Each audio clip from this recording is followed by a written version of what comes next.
This little boat floats with just two 2-liter milk jugs. The best part is, each jug has a handle.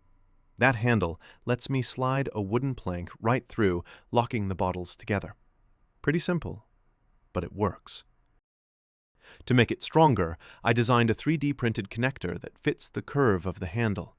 I measured it by hand, traced the shape, and then modeled it in Fusion 360. When I printed the piece, it snapped on perfectly.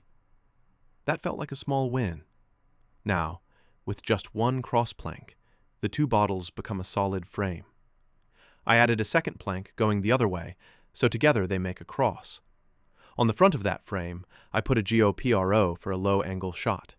In the center, I put a phone holder for my iPhone to be the main camera.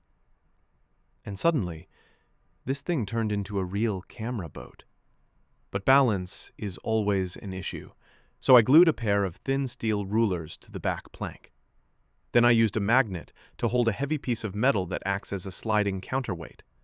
I can move it forward or back to adjust the trim, and the magnet holds tight. It's not going anywhere. Since the boat has no motor, I tied it to a kite string. That way, if it drifts too far, I can reel it back. And honestly, with my phone riding on it, I can't afford to let it float away. Now for the water test. I set it gently on the lake, pushed it out, and let it drift.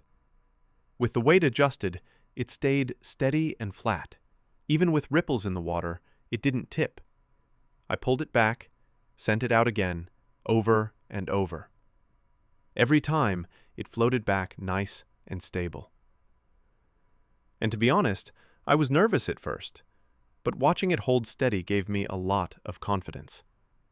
So that's how I built a working camera boat, out of nothing more than 2 bottles and a plank.